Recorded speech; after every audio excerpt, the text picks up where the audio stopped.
Hello everyone, I am back once again here on my channel, My Blind Journey.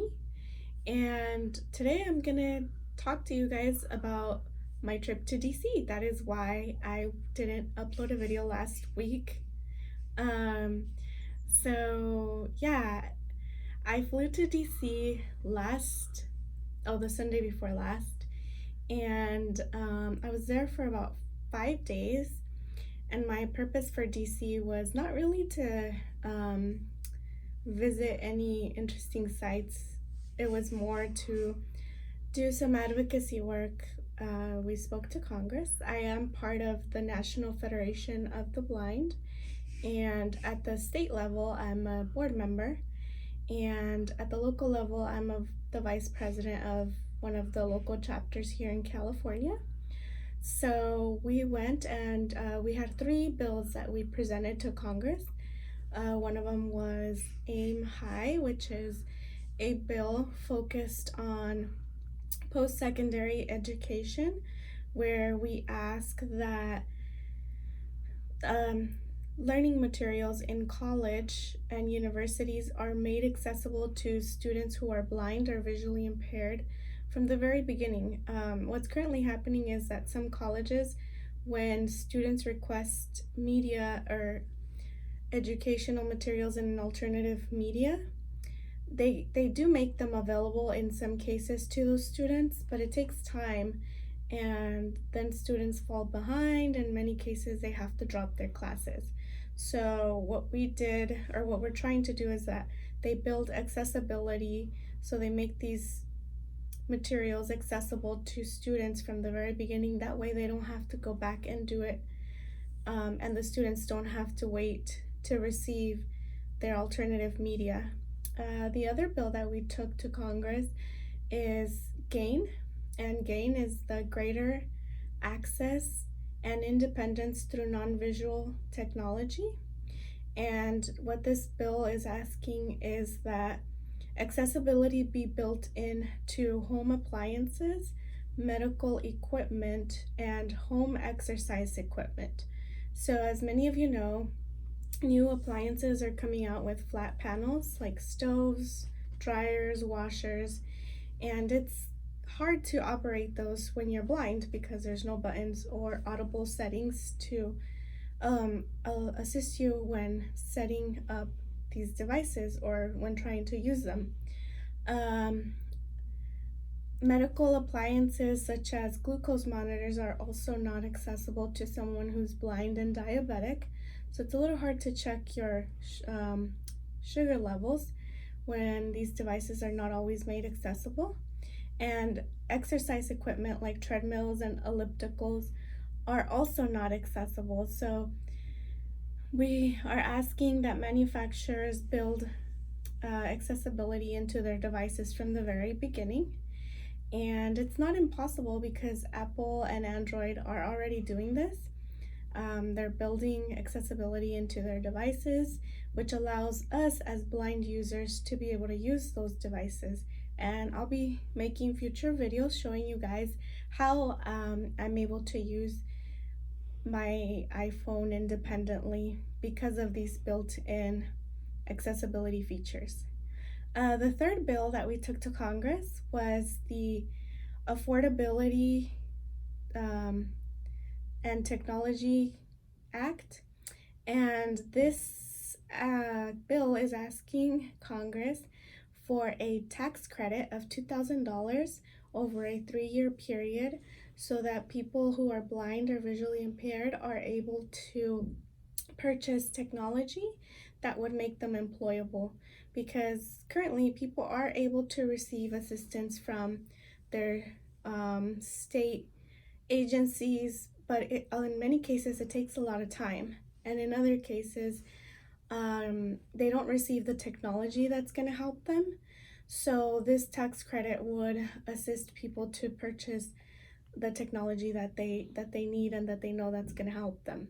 So we have a few co-sponsors, and that's what our goal is, to go speak to Congress and get them to sign on to these bills to show their support, and then we can get this passed on to Congress and make it so that it's law. And my time there flew by. We had our team. It was consisted of 3 members of the affiliate, the state affiliate of the National Federation of the Blind of California, and we walked the halls of Capitol Hill during all of last week to our different appointments, met with different Congress members and their offices. We were fortunate enough to meet 2 Congress members in person. One of them was Lucille Roybal Allard.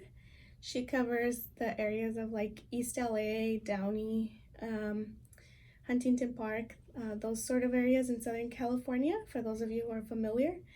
And we also met with Congressman Brad Sherman. I believe he covers the area of like Woodland Hills and some parts of the valley. So that was a great experience. In other instances, we met with their legislative directors. So they, in most cases, make the decision for the Congress members.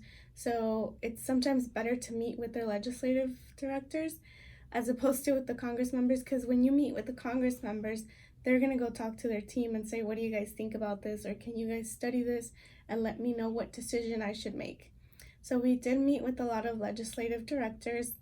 And we also had a reception where many Congress members were invited, and I was super excited because I got to not meet them, but I was really close to the podium.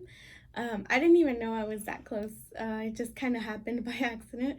I was trying to find a space to be not so crowded with my guide dog and myself. And so I found this really empty space, and I just kind of put myself there, and it turns out I was like 10 feet away from the podium, and there was like no one else around me. So it was pretty awesome. I got to get some videos and pictures of some Congress members, and yeah, it was a great experience overall. We do this trip to DC every year, and every year we take different pieces of legislation.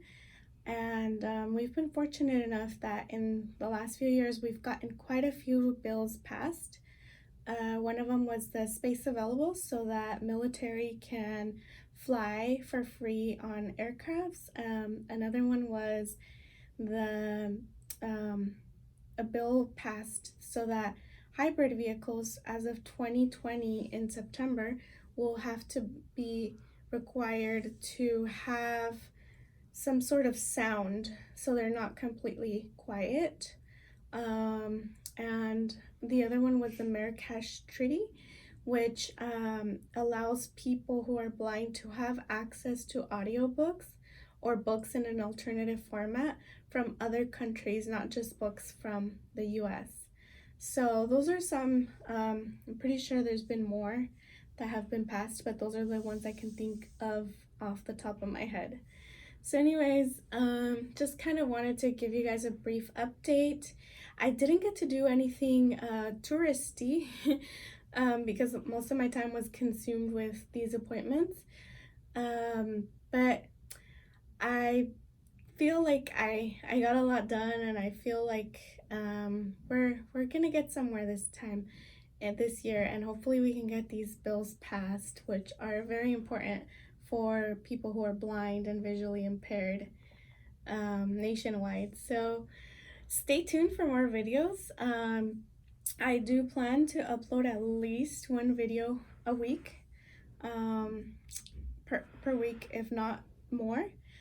But for now, I just want to give you guys a quick update and let you guys know why it was that I hadn't uploaded anything. So please subscribe to my channel so you can be notified when I upload new videos. So thank you.